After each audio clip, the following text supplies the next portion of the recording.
अस्सलाम वालेकुम नाज़रीन, ख़ुसूसी प्रोग्राम मुबाहिसा में आप सभी का इस्तक़बाल है। मैं हूँ आपका मेज़बान सैयद बाखर।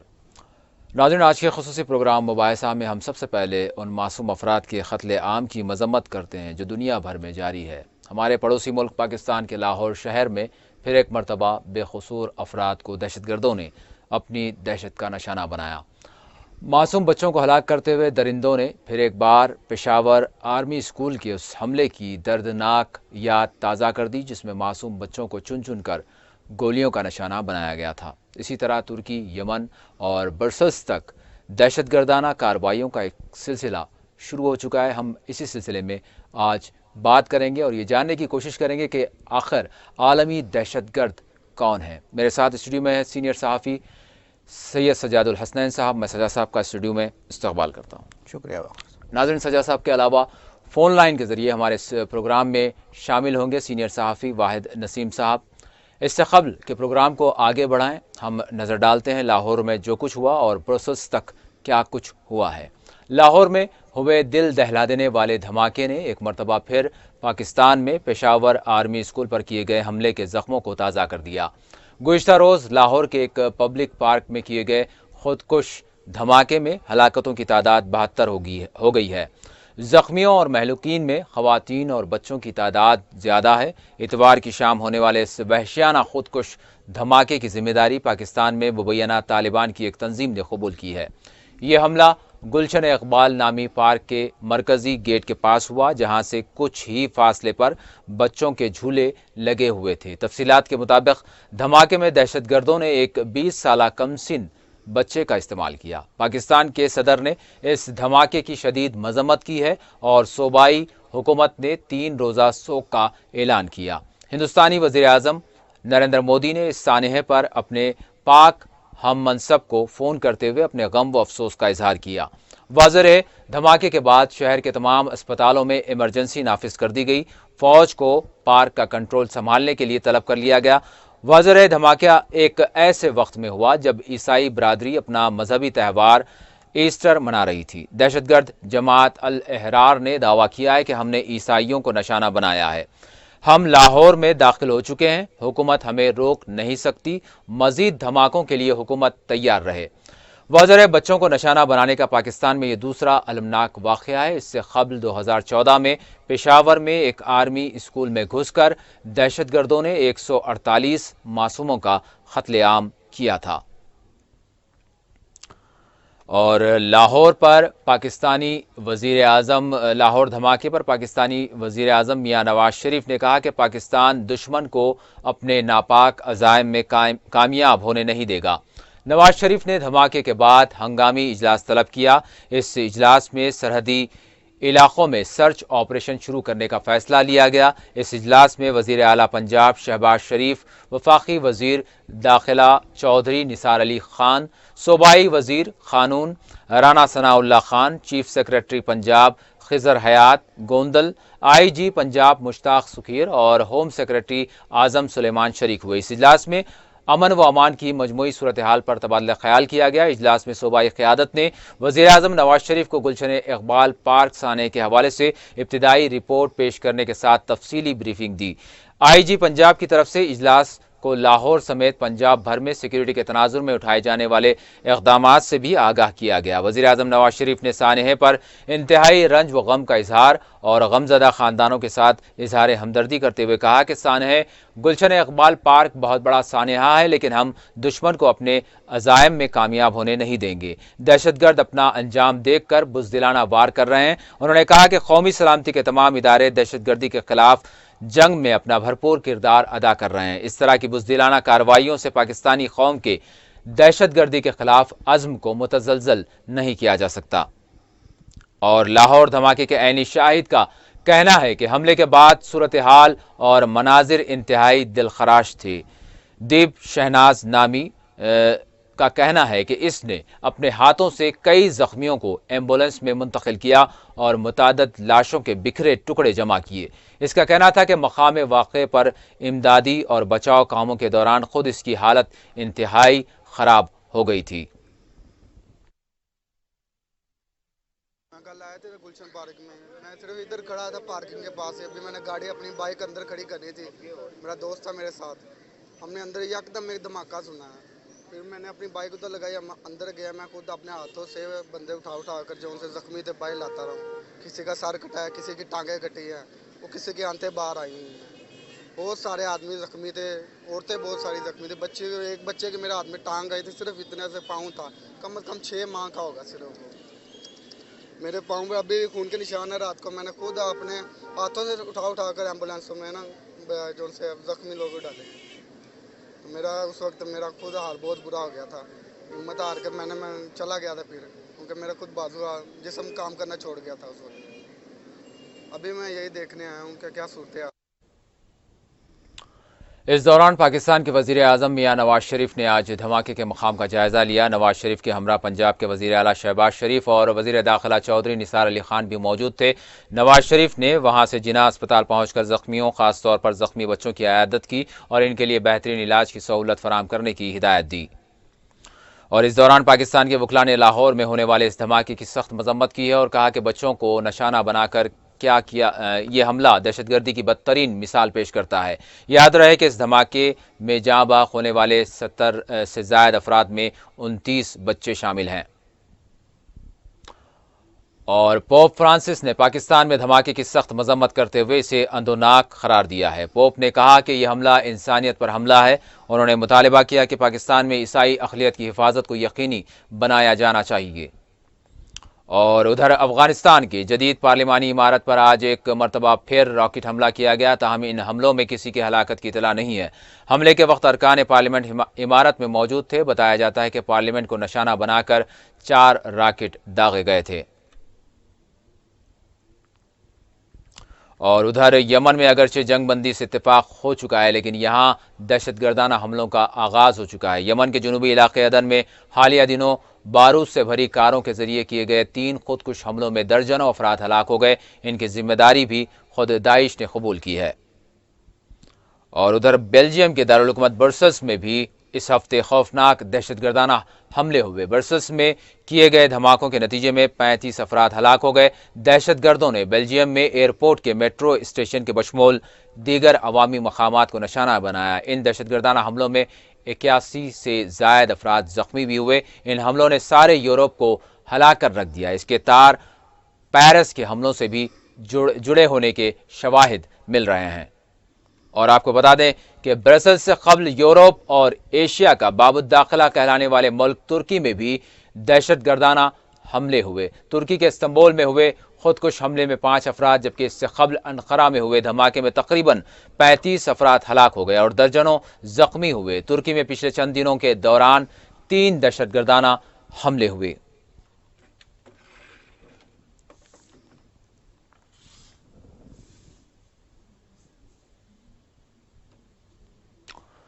नाज़रीन, आज हम जायज़ा ले रहे हैं जो धमाके हो रहे हैं, धमाके जिनमें आम अफराद को, मासूम लोगों को निशाना बनाया जा रहा है, यहाँ तक कि मासूम बच्चों को तक नहीं छोड़ा जा रहा है।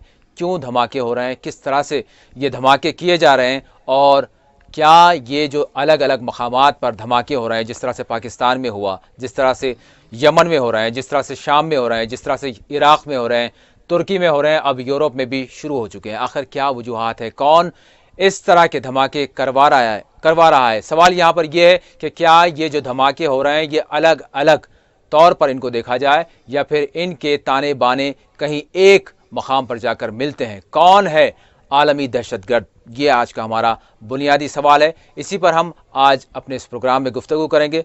मैं सजा साहब से सबसे पहले सवाल करूँगा। सजा साहब, ये जो हमला हुआ है पाकिस्तान में लाहौर में, यकीनन बच्चों पर हमला, बिलखुसूस बच्चों को निशाना बनाया गया है, तो ये कौन सी एक शुरुआत कहेंगे? ये तो दरिंदगी से भी आगे वाली बात हो गई, शैतानियत वाली बात हो गई कि मासूम बच्चों को तक निशाना बनाया जा रहा है, जबकि हम माजी में देखते हैं कि मासूम बच्चों को अक्सर व बेशतर ऐसे मकामात पर रखा जाता था और ये सोचा जाता था कि अगर बच्चे होंगे तो फिर यहाँ की सिक्योरिटी ज़्यादा बेहतरीन होगी और फिर खदशात कम होंगे ऐसे हमलों के, लेकिन अब तो उलट हो रहा है। बिल्कुल, देखिए जो ये धमाका है काबिल मजम्मत है, ये इंसानियत पे हमला है, इंसानियत के लिए एक बदनुमा दाग है। नई सदी में जी जी, जहाँ इंसान तरक्की की इंतहाई बुलंदियों को पार कर गया है, जहाँ इंसान ने कलाओं को सर कर लिया है, जहाँ इंसान ने जो है मुख्तलिफ जहानों में जो है अपनी तलाश की जो सरगर्मियाँ थी, अपनी तलाश की जो सरगर्मियाँ थी उसको वसअत देता जा रहा है। जी जी। वहीं जो ज़मीन है, जो अर्ज़ है, वहाँ एक तरीके से इंसानियत का कौन एक आम सी बात हो गई है। क्या बच्चे, क्या बड़े, क्या बूढ़े, क्या ख़वातीन। देखिए ये जो धमाका हुआ है, कितनी मतलब है कि किस हद तक इसकी मजम्मत की जा सकती है, कितना अलमनाक पहलू है कि दहशतगर्दों के जहन की जो है आप अंदाज़ा लगाइए कि कितनी सतही जहनीत हो गई है उनकी, या फिर क्या वो इंसानी दिमाग क्या है सोच सकता है। सोचने वाली बात तो ये है कि क्या ये इंसानी दिमाग सोच सकता है जी जी। कि बच्चों को निशाना बनाया जाएगा। गुलशन इकबाल पार्क पाकिस्तान का शहर लाहौर में जो पार्क है, उसके हवाले से कहा जाता है कि ये पार्क बच्चों के लिए मकबूल है। जी जी। और यहाँ बहुत बड़ी तादाद में बच्चे आते हैं। यहाँ बच्चों के तफरी के सामान की सारी चीज़ें हैं यहाँ पे। तो बच्चों के लिए बहुत पुरकशिश है पार्क। और हर छुट्टी में, चाहे वो संडे हो, चाहे वो कोई त्यौहार हो, चाहे वो कोई और मौका हो, छुट्टी का कोई और मौका हो, लाहौर में बच्चे इस पार्क में आने को तरजीह देते हैं ताकि वो अपने जो है दिल बहला सकें। यहाँ पे मुख्तलिफ बच्चों के जो है तफरी के सामान यहाँ पे मुहैया हैं। तो अब के ख़ास तौर पे उस पार्क को निशाना बनाया गया। और दूसरा जो सबसे अलमनाक पहलू ये है कि झूलों के पास, पहले तो पार्क बच्चों का मजमा होता है, फिर झूलों के पास, और फिर ईस्टर के मौके पे जब आम छुट्टी होती है, आम छुट्टी के दिन, फिर शाम के मौके पे जब लोग बहुत बड़ी तादाद में जो है पार्क में आते हैं अपनी तफरीक के लिए, उस वक्त यहाँ धमाका किया गया है, खुदकुश धमाका किया गया है। इससे तो सब यहाँ पर सवाल ये है कि ज़र्ब-ए-अज़्ब जो कार्रवाई चल रही है, इसको एक कामयाब ऑपरेशन समझा जा रहा है, लेकिन क्या वो वजूहात हैं कि पाकिस्तान से दहशतगर्दी जो जड़ से ख़त्म होनी चाहिए वो ख़त्म हो नहीं पा रही, जबकि मुल्क की फ़ौज इस दहशतगर्दी का मुकाबला कर रही है और उसको ख़त्म करने के लिए बड़े पैमाने पर ऑपरेशन जारी है। देखिए, ऑपरेशन ज़र्ब-ए-अज़ब जब शुरू हुआ था, जनरल राहिल शरीफ ने जो है कमान संभाली थी पाकिस्तानी फ़ौज की, तो उस वक्त ऑपरेशन ज़र्ब-ए-अज़ब का आगाज़ किया गया था। और उस वक्त ख़ास तौर पे वो इलाके अफ़गानिस्तान से सटे हुए पाकिस्तान के इलाके, खैबर पख्तूनख्वा का इलाका, पेशावर शहर के जो है उस जानिब वाले इलाके, वहाँ पे जहाँ वज़ीरिस्तान का जो इलाका है, और जो है पाकिस्तान और अफ़गानिस्तान की सरहद से जुड़े हुए जो कबायली इलाके हैं, चूँकि वो इंतहा पसंदों के गढ़ थे, दहशतगर्दों के गढ़ थे, तालिबान के गढ़ थे, और उन लोगों के गढ़ थे जो अफ़गानिस्तान और पाकिस्तान में जो है तकरीब कारी करते हैं, तो उन गढ़ों को ख़त्म करने के लिए एक बहुत बड़ा ऑपरेशन किया गया था। वहाँ से लाखों की तादाद में लोगों को हटाया गया था उस इलाकों से, खैबर पख्तूनख्वा के उस इलाके से, ख़ास तौर पे कबायली इलाकों से, वज़ीरिस्तान का इलाका भी उसमें शामिल है, उन इलाकों से हटाया गया था। और फिर वहाँ पे बहुत बड़े पैमाने पे ऑपरेशन ज़र्ब-ए-अज़ब किया गया था। इस ऑपरेशन में जो दहशतगर्द थे, जो मुख्तलिफ तंजीमों से ताल्लुक़ रखने वाले जो दहशतगर्द थे, उनका कला कमा हुआ था, उनको वहाँ से अपनी पनाहगाहें छोड़ने के लिए मजबूर होना पड़ा था। और फिर उसके बाद उन्होंने, आपको याद होगा कि पेशावर में सन 2014 से पहले ऑपरेशन शुरू किया गया था।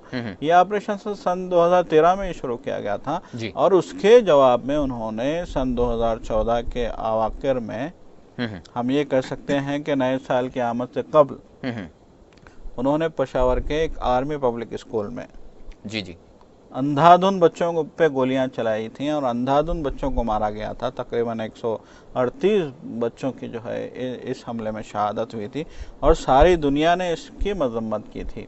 फिर उसके बाद देखिए, उसके बाद ऐसा मालूम होने लगा था, फ़ौज ने भी कहा था कि हमने पूरे पाकिस्तान से उनको ख़त्म कर दिया है, उन दहशतगर्दों को ख़त्म कर दिया है। अब ना तालिबान यहाँ पे ताकतवर हैं, पाकिस्तानी तालिबान जो है ना वो ताकतवर है, और ना ही कोई दहशतगर्द तंजीम ताकतवर है।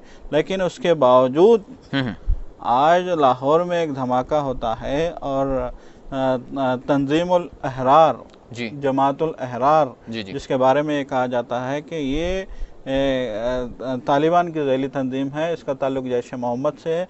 और इसके हवाले से ये भी कहा जाता है कि इस तंजीम का ताल्लुक अब ISIS से हो गया है।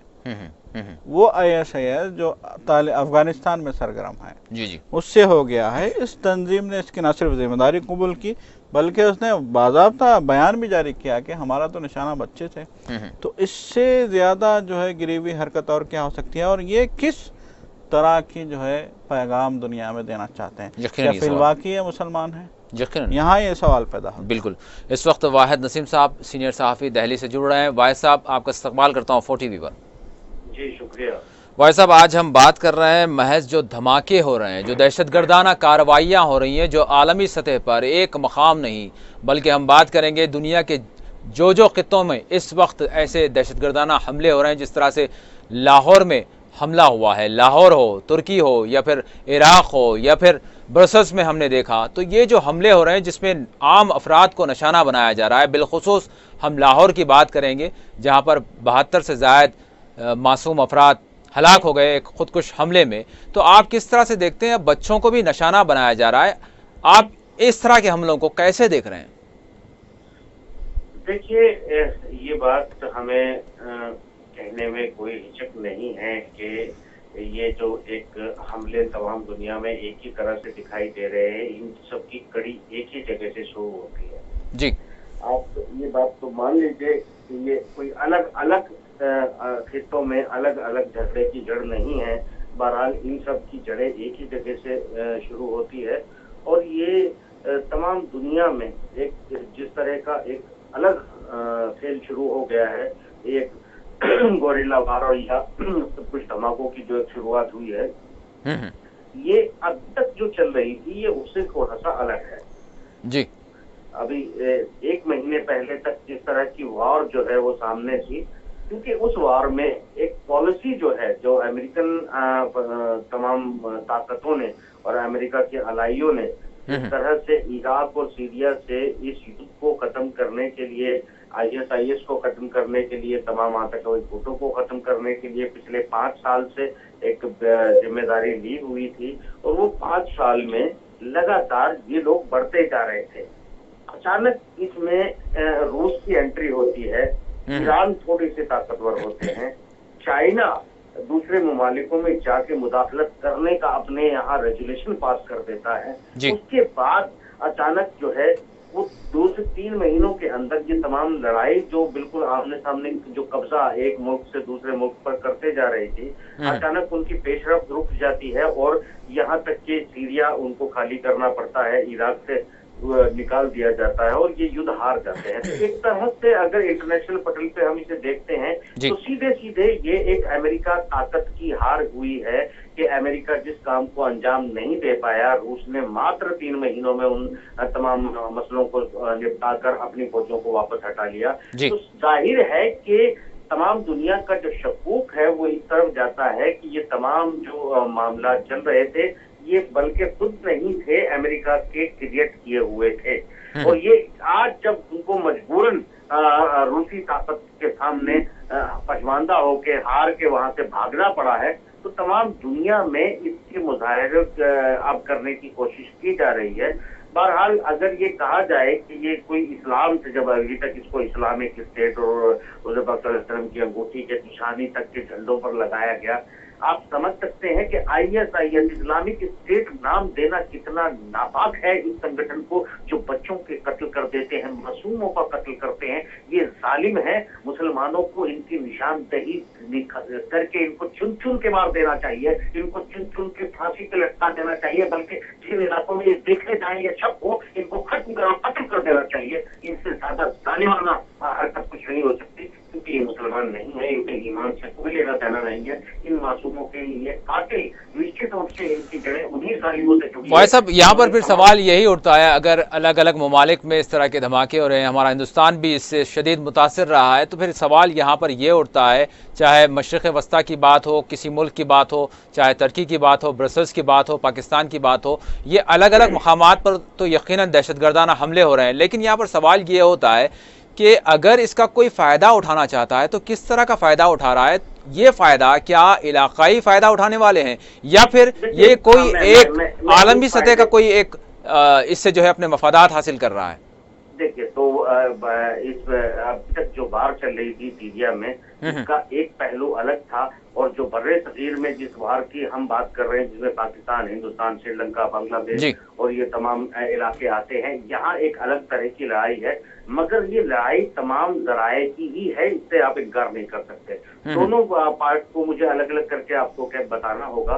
पहला हम लेते हैं सीरिया का, तो निश्चित रूप से सीरिया में जिस तरह से वहां पर करेंसी डॉलर के रूप में, यूरो के रूप में, पॉन्ड्स के रूप में तेल के बदले में जो जमा हुई थी, धीरे धीरे करके पिछले 10 सालों में उसको नस्तो नाबूद कर दिया गया है, वो इकोनॉमी डिस्ट्रॉय कर दी गई है। और जितना अमेरिकी डॉलर यहाँ इन तमाम खरीद के सिक्कों में कैद पड़ा हुआ था, उसको आजाद करा लिया गया है। उस डॉलर को आजाद कराकर इन तमाम मुल्कों को नस्तो नाबूद कर दिया गया है, और यहाँ से तेल की संपदा जिसको चुराया जा सकता था उसको चुरा लिया गया है। क्योंकि रूस और चाइना का तेल की मामला से सीधे सीधे उनकी इकोनॉमी पर असर पड़ता है, तो तेल के बाजार को भी डिस्ट्रॉय कर दिया गया है। तो बहरहाल ये एक अलग तरह की लड़ाई थी, जो क्योंकि तमाम यूरोप और यूएस का पैसा जो है वो गल्फ में आके कैद हो गया था, जिसको अब अमेरिका ने डॉलर को वहां से आजाद करा लिया है।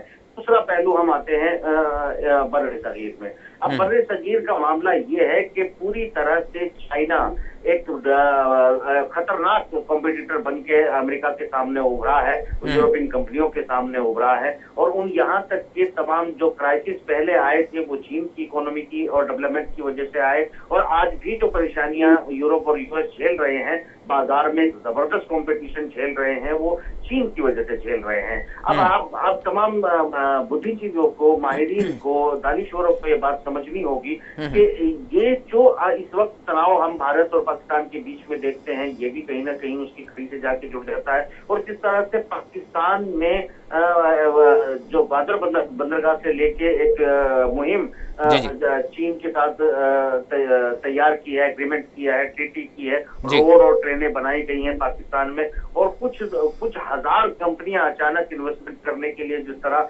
पाकिस्तान की तरफ बढ़ी है, उसकी भी इकोनॉमी को, यानी कि एक बड़ा जो फायदा पाकिस्तान के जरिए चाइना को पहुंचने वाला है, उसको डिफीट करने के लिए पाकिस्तान में इस तरह के हालात पैदा कर दिए गए हैं कि वहां भी इन्वेस्टमेंट ना हो। और भारत में भी जिस तरह की कौमी लड़ाइयां शुरू हो रही हैं, जिस तरह के तनाजे दिखाई दे रहे हैं, इन सब के पीछे भी वो इकोनॉमिक खेल है कि भारत में भी कोई विदेशी इन्वेस्टर ना आए, जिसकी वजह से यूरोपियन या यूएस कंपनियों को इस वक्त लॉस हो जाए, क्योंकि उनके यहाँ से इन्वेस्टर निकलकर कूच करना चाहते हैं, वो बाजार धराशायी हो चुका है। तो आज तमाम हिंदुस्तान की आवाम को, पाकिस्तान की आवाम को, बांग्लादेश की आवाम को ये समझना होगा कि उन टारगेट, उसी एक खेल का टारगेट ये तमाम खिता हो चुका है, जिसमें अभी वार अलग तरह से लड़ी जा रही है। यहाँ दहिश उस तरह से पेशरफ्त नहीं कर रहा है कि उसके पास बहुत सारे टैंक हो, गाड़ियां हो, तोपे हों, और वो बाकायदा एक के बाद एक मुल्क को फतेह करते जा रहा हो। ये मुल्क अपने आप में बहुत बड़े हैं, यहाँ आवाम बहुत बड़ी है, मगर वही लोग, मैं कहता हूँ, मैं नफरत के साथ उनका नाम लेता हूँ आतंकवादियों का, उनका मुसलमान से कोई ताल्लुक नहीं है। और बल्कि यहाँ तक मैं एक दावा करता हूँ कि तो मुसलमान उनका समर्थन भी करते हैं, या अगर उन्हें पता है उन्हें कत्ल नहीं करवा देते हैं, तो वो तमाम इस आलम इस्लाम का नुकसान कर रहे हैं, तमाम दुनिया की मासूमियत का नुकसान कर रहे हैं, मानवता को नुकसान कर रहे हैं। उन्होंने तमाम जहाँ तक इंसानियत और इस्लामियत दोनों को फना जो कर रहे हैं, जो आतंकवादी है वो तो कर ही रहे हैं, अगर वो उन्हें देखकर इनका खात्मा में साथ नहीं देते हैं, तो वो भी उतने ही बड़े गुनाहगार हैं। और ये बात अब समझनी होगी कि यहाँ इस्लाम का कोई लेना देना दूर दूर तक नहीं है, ये एक बाजारवाद की लड़ाई है। और इस बाजारवाद में चीन को जिस तरह से कोरिया के पीछे जाके, कोरिया, दक्षिण कोरिया और नॉर्थ कोरिया के बीच में तनाव करवा दिया गया है, बाकायदा 4 कंट्री के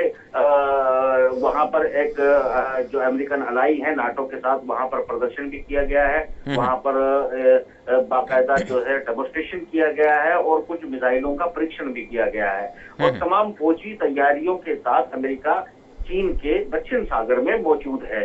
तो यहाँ लड़ाई वो हालात ये है कि किसी भी वक्त उस खित्ते से लड़ाई शुरू हो सकती है। और हालात ये है कि इस वक्त हिंदुस्तान पाकिस्तान की पेशरफ्त जो हुई है, ये आपस में जो बातचीत चल के तनाज़ुर को सॉल्व करने की जो बातचीत चल रही है, ये भी उन ममालिकों के लिए बहुत बड़ा खतरा है जिनको भारत कम से कम ये समझता है कि ये भारत के वफादार हैं। और भारत इस वक्त का जो भारत है, जो आज की सरकार है, अगर वो ये समझती है कि अमेरिका और यूरोप भारत की आवाम का साथ देना चाहता है, तो मैं समझता हूँ कि यह तो धोखे में है, ये जानबूझकर ऐसा कर रहे हैं। तो इतना मैं जरूर कहना चाहूंगा कि अगर इन ताकतों को पूरी तरह से आज कहीं भी आतंकवादी हमला होता है, तो हिंदुस्तान को भी और तमाम ममालिकों को मिलकर इसका मुकाबला करना चाहिए। बल्कि इसमें मैं ये कहूंगा कि अवाम को एक बड़ा रोल प्ले करना चाहिए कि ऐसे जो इलाके हैं उनकी निशानदाही की जाए और सबको शुबात वाले लोगों को हवाले किया जाए, वरना तो ये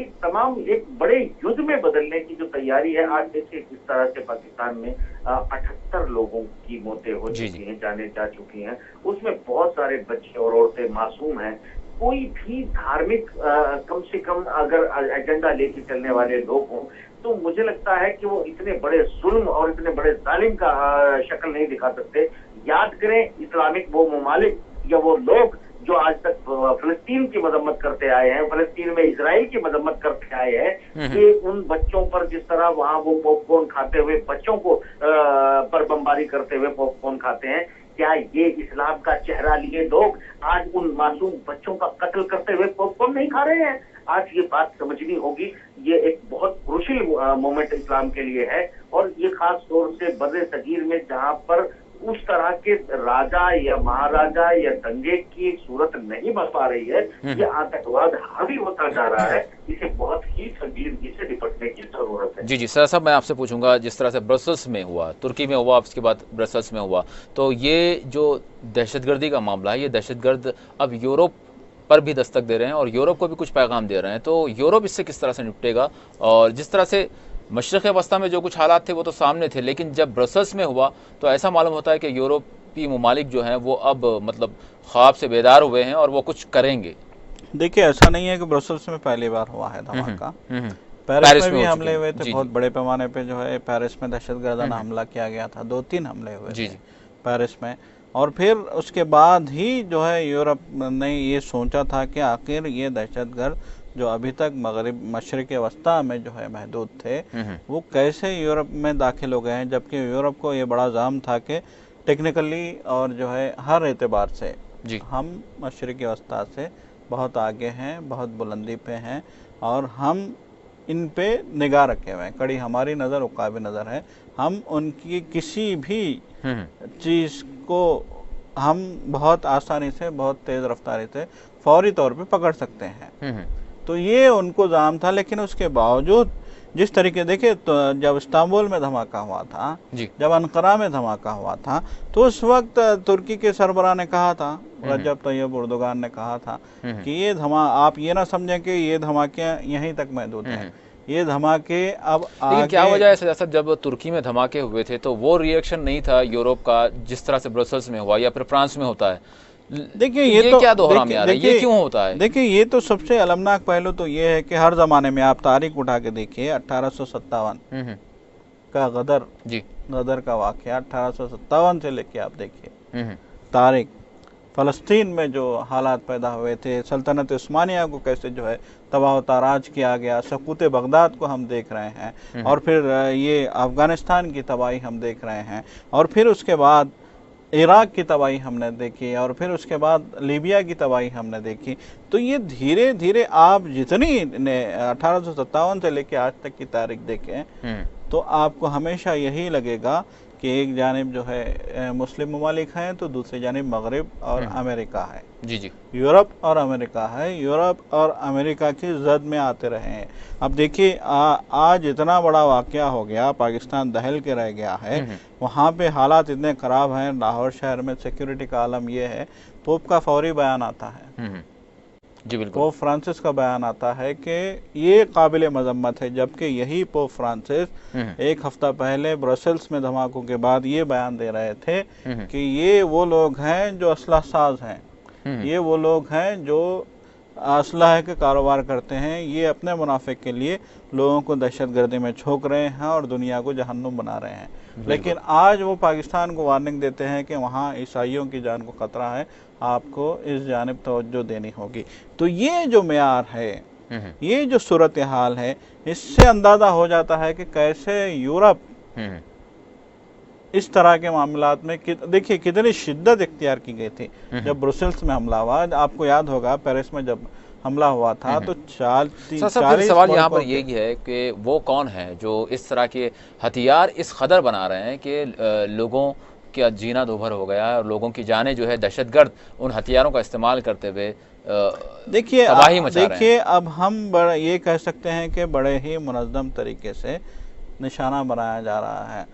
यकीनन IS इस्लाम के नाम पे एक धब्बा है, लेकिन हम इसे एक इस्लामी तंजीम नहीं कर सकते जी। उनको इस्तेमाल किया जा रहा है बहुत ही मुनज़्ज़म तरीके से। देखिए आज ये कहना पाकिस्तान का कि लाहौर में जो धमाके हुए हैं उसके तार IS से जुड़ते हैं। अफगानिस्तान में उसने अपना एक मरकज बना लिया है IS ने, और जो पाकिस्तानी तालिबान है उसमें भी 2 धड़े बन गए हैं, जिसमें से एक धड़े का झुकाव दाइश की तरफ है।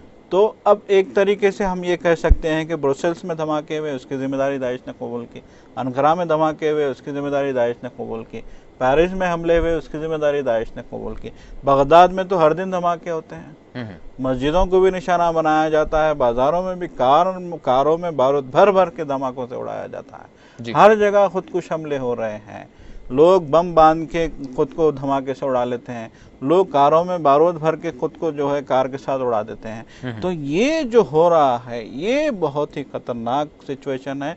ये हालात बहुत ही ज़्यादा ऐसा मालूम होता है कि ये ना सिर्फ मुसलमानों के लिए खतरनाक है बल्कि बाकी दुनिया के लिए भी, दुनिया की सलामती के लिए भी। भाई साहब आप क्या कहेंगे, ये जो असला आ रहा है, बारूद आ रहा है, क्या रिपोर्ट्स क्या कहती हैं इस पर? यकीनन तहक़ीक़ात भी चल रही हैं और अक़वाम मुत्तहिदा भी अपनी तशवीश का इजहार करता है, लेकिन सवाल यहाँ ये उठता है कि ये जो धमाका ख़ैज़ जो मवाद फराहम होता है दहशतगर्दों तक कैसे पहुँचाया जाता है, कैसे सरहदें उबूर होती हैं, इस बारे में क्या कहती है दुनिया? जाहिर सी बात है कि जिस तरह से रूस के अंदर, बगदाद के अंदर और जिस तरह सीरिया के अंदर खाने के पैकेट तक अमेरिकन पाए गए हैं, और अगर ये इंटरनेशनल मीडिया इस तरह बाइस होकर काम करता रहेगा, सच्चाई कहने से बचता रहेगा, तो इस तरह ये इसको खात्मा नहीं किया जा सकता। और मैं एक बात और दावे के साथ कहता हूँ कि अमेरिका इस सिलसिले को खत्म करना नहीं चाहता है। अमेरिका इस सिलसिले के जरिए एक खेल खेल रहा है। यूरोप में ये हमले होना भी यूरोपियन यूनियन कोर्ट की तरफ जा रहा है, तो ये मैं इसको एक अमेरिकन थ्रेड मानता हूँ। जिस तरह आज यूरोप में हमले शुरू हुए हैं, चाहे वो पेरिस का हमला हो या ब्रसेल्स का हमला हो, और हमलों की आगे की धमकियां दी जा रही हो, ये सब उस बात की कड़ी है कि अगर से आप इन तमाम इस मुहिम से बाहर निकलना चाहोगे, यानी अमेरिका के साथ कंधे से कंधा मिलाकर आप इकोनॉमी की लड़ाई नहीं लड़ोगे, तो आप भी इस बहरान का शिकार हो जाओगे, जिसमें आप मुस्लिम इस्लामिक वर्ल्ड को और भारत पाकिस्तान जैसे मुल्कों को भी इसमें धकेल रखा है। इवन पूरे अफ्रीका को इस खेल में धकेल दिया गया है। देखिए अब आज जो है आप सोचिए कि एक नौजवान लड़की को वहाँ जो बोको हरम नाम का एक आतंकवादी संगठन है वो भर्ती करता है, फिर वो हमले करने के लिए जाते हैं तो कहते हैं मुसलमानों को मारना है। वो लड़की चूंकि मुसलमान होती है वो इसलिए मना कर देती है कि मैं अपने लोगों पर हमला नहीं करूंगी। तो इससे साफ जाहिर है कि एक घटना से आप अंदाजा लगा सकते हैं कि ये सिर्फ एक पेड़ सिपाही है, और ये पेमेंट कौन कर सकता है किसी की? क्या एक मैं बात ये जरूर कहना चाहूंगा कि अमेरिका का इसमें बहुत बड़ा सहयोगी तुर्की और खुद सऊदी अरब हो सकता है। ये इस खेल को कहां तक खेला जाता है, क्योंकि अमेरिका की खुद की फाइनेंशियल स्थिति जो है, मैंने कहा कि गल्फ में पूरा जो है वो उनका डॉलर कैद पड़ा हुआ था जिसको उन्होंने आजाद करा लिया है। अभी जो माइनिंग चली है, जो पूरा बाजार जो है चीन जिस पर कब्जा करता जा रहा है अफ्रीका, वो अफ्रीका के अंदर, वहां भी जिस तरह की आतंकवादी हमले शुरू हो गए, ये समझ में कोई ये बताएगा कि तमाम दुनिया के इतने बड़े बुद्धिजीवी है, मैं इन सबको चुनौती देता हूँ, ये बताए कि इस्लाम का कौन सा फायदा हो रहा है अफ्रीका के अंदर? ये पाकिस्तान में कौन से इस्लाम का फायदा हुआ है जब इन्होंने बच्चों को कत्ल कर दिया है? वो तो मस्जिदों में इन्होंने बम लगा के उड़ा दिए, इस्लाम के कौन से फायदे के लिए बम उड़ा दिए? ये साफ भूल, या तो ये मुस्लिम जो है बुज़दिल हो गए हैं, कायर हो गए हैं, और कायर होने के बाद ये दिखाऊ हो गए हैं जो अमेरिका के हाथों भीख कर आतंकवादी बने हुए हैं। ये तमाम मुसलमान राय अम्मा में आके इनको एक सप में खड़ा होकर यह आवाज लगानी होगी कि होश में आओ, तुम आतंकवाद नहीं कर सकते। इस आतंकवाद के खिलाफ अगर एक सप में खड़े होकर मुसलमान नहीं लड़ेंगे तो अभी भी ये तबाही की तरफ जा रहे हैं। रूस ने जितने इनको बचा लिया, ये खुद नहीं बचे हैं, ये तबाह होंगे, गर्क होंगे, बर्बाद हो जाएंगे। जी सर साहब, आप क्या कहेंगे, क्या इलाका वारी जो हुकूमतें हैं इलाके के तहत, वो हुकूमतों का इत्तेहाद, वो खित्तों का इत्तेहाद क्या दहशतगर्दी को शिकस्त दे सकता है? देखिए, बिल्कुल, अगर मशरिक़ वस्ता ताकतवर बन जाए, मशरिक़ वस्ता में इत्तेहाद पैदा हो जाए, अरब ममालिक अगर मुत्तहिद हो जाएं, और ईरान और ख़ास तौर पे सऊदी अरब अगर मसलकी अपनी नफ़रत को जो है बालाताक रख के एक होने की कोशिश करें, तो शायद एक बहुत इस दहशतगर्दी पे कंट्रोल किया जा सके। आज दहशतगर्दी इतनी उरूज पे क्यों है? आप देखिए, अफगानिस्तान में उन्होंने तालिबान के खिलाफ कार्रवाई की, अमेरिका ने 9/11 का हमला हुआ, कुवैत पे सद्दाम हुसैन ने हमला किया था, तो कहा जाता है कि इसी का जवाब था 9/11 का हमला। इतना लंबा। आपकी बात को रोक के थोड़ा सा इसमें इजाफा करना चाहता हूँ। जी बिल्कुल बिल्कुल, भाई साहब बोलिए। देखिए, ये सिलसिला शुरू हुआ था, जिस तरह से आप देख सकते हैं कि यही दाइश जो है वो आतंकवाद के रूप में, दाइश के रूप में या आतंकवाद के रूप में, ये एक दिन के अंदर इन्होंने मिस्र की पूरी सरकार को धर्मभरम कर दिया, उसके बाद इन्होंने लीबिया को नस्तो नाबूद कर दिया, उसके बाद ये बढ़ गए हैं सीरिया की तरफ, सीरिया के बाद यमन की तरफ। ये कुल मिला के ये तो बढ़ते बढ़ते जा रहे थे, और 3 महीने के अंदर इनको रूस खत्म कर दिया। अगर आज इस्लामिक ममालिक, अगर वो अमेरिका की गुलामी छोड़कर सचमुच इस्लाम के मानने वाले होकर, अमन पसंद होकर एक पटरी पे आ जाए, तो अगर रूस 3 महीने में इन तमाम जालिमों को खत्म कर सकता है, तो 6 महीने में ये आलम इस्लाम अगर एक पटरी पे आ जाए तो इनको नस्तो नाबूद कर सकता है। बट आप आज इससे इनकार नहीं कर सकते कि ये इस्लाम को मानने वाले हैं या इस्लाम के नाम पर कोई और लोग घुसे हुए हैं। ये तमाम बिकाऊ लोग हैं। इन बिकाऊ लोगों को जब तक एक होश नहीं आएगा तब तक आप बच नहीं सकते। आज ये जितने धमाके हुए हैं, आप बताइए ना, अगर ब्रसेल और आप जो है पेरिस के हमलों को छोड़ देते हैं, तो तमाम दुनिया में जहां भी कत्लेआम होता है वो मुसलमानों का होता है। तो ये कौन से मुसलमान हैं जो मुसलमानों को बम लगा के उड़ाते हैं, मस्जिदों को बम लगा के उड़ाते हैं? ये बात आप समझ देखिए, मुसलमान को ही न मार रहा है, और मुसलमान ही आतंकवादी पूरी दुनिया में बना हुआ है। और ये बात आज भी ये सोया हुआ मुसलमान तमाम दुनिया में जागने के लिए तैयार नहीं है। ये सोते सोते कब्र में दफन होने के लिए तैयार है। तो भाई साहब, फिर सवाल यहाँ पर ये उठता है कि अगर हुकूमतें खामोश हैं, अगर हुकूमतों के मफादात हैं, तो फिर इसका हल किस तरह से हो? निश्चित रूप से इस्लाम के उन उलमाओं की जिम्मेदारी बनती है कि वो तमाम आलम इस्लाम की आवाम को पटरी पे लाए। अभी जो रेगुलेशन जो आया है, एक बड़ी क्रांति की जरूरत है। इस्लामवादियों के लिए एक बड़ी क्रांति की जरूरत है। जब ये मसलकों को भूलकर एक प्लेटफॉर्म पर आकर जब तक इसका विरोध नहीं करेंगे, तो तब तक कुछ लोग इन्हीं में से जो बिकाऊ हैं, वो बिके हुए होने के बाद तमाम इस्लाम को दस्तनाबूद वाहिद साहब, मुस्तरद तो किया जा रहा है, मुखालिफतें हो रही हैं, इससे इनकार नहीं किया जा सकता। बताइए आप, कौन सा ऐसा हल्का है, कौन सा ऐसा ग्रोह है जो मुखालिफत या मुस्तरद नहीं करता? जी, लेकिन अमली तौर पर जो इक़दामात होने चाहिए वो तो हुकूमतों के हाथ होता है। अगर दहशतगर्दी को आपको जड़ से उखाड़ फेंकना है तो सिर्फ ये जुबानी जमा खर्च नहीं बल्कि अमली तौर पर होना चाहिए। देखिए, मैं बाकायदा एक बात कहता हूँ कि अगर आप आज जो है, मैं बड़ी कड़वी सच्चाई के साथ में कहना चाहूंगा कि मुस्लिम पर्सनल लॉ में अगर सरकार कोई छेड़खानी करेगी तो आज ही भारत का मुसलमान सड़कों पे उतर आएगा और सरकार से मनवा कर रहेगा। और आज ही जिस तरह बांग्लादेश में एक याचिका दायर होती है तो तमाम लोग उतर आके उस बात को सरकार से दबाव पे मनवा लेते हैं। ये इस्लाम आतंकवादियों के खिलाफ अपनी सरकारों पर अगर आंदोलन करके दबाव नहीं डाल पाएंगे तो जबानी जमा खर्च से कुछ होने वाला नहीं है।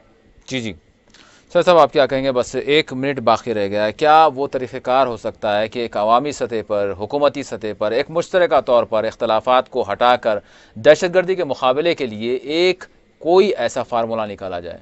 बिल्कुल, देखिए दौलत इस्लामिया के खात्मे से लेकर आज तक अगर हम तारीख को देखें, सल्तनत उस्मानिया जी जी जो बहुत बड़ी सल्तनत थी मुसलमानों की, उसके खात्मे के बाद से लेकर आज तक सिर्फ मुसलमान तबाह होते रहे हैं। कभी उन्हें तेल की दौलत के लिए मारा जाता रहा है, कभी किसी और मकसद के लिए मारा जाता है। बहरहाल आलम इस्लाम को हर तरीके से तबाह ताराज किया गया है। इराक आप देखेंगे, लीबिया आप देखेंगे, मिस्र आप देखेंगे, शाम की क्या हालत है आप देखिए, यमन की क्या हालत है, अफगानिस्तान की क्या, ये बड़े बड़े मुस्लिम ममालिक आज क्या हालत हो गई है इनकी। आज पाकिस्तान को भी उसी जो है हालत से दो चार कर दिया गया है।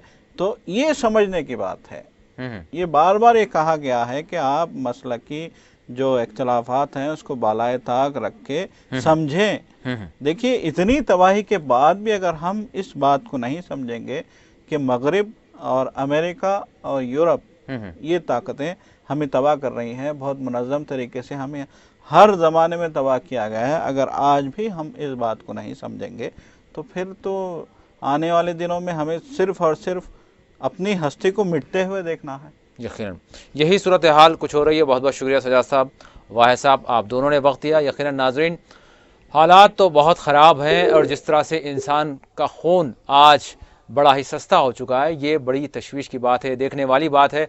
इसके एहसास की ज़रूरत है और एहसास करना होगा हुक्मरानों को, क़ायदीन को, और इख्तिलाफ़ात को दरगुज़र करते हुए, इख्तिलाफ़ात को मिटाते हुए इस दहशतगर्दी से निपटने के लिए कोई एक मुत्तहदा प्लेटफार्म पर आना होगा और एक कोई फार्मूला तैयार करना होगा जिसके ज़रिए इस दहशतगर्दी का ख़ात्मा किया जा सके। इसी के साथ हमारा ख़ुसूसी प्रोग्राम मुबाहिसा अपने अख्ताम को पहुँचता है। अल्लाह हाफ़िज़।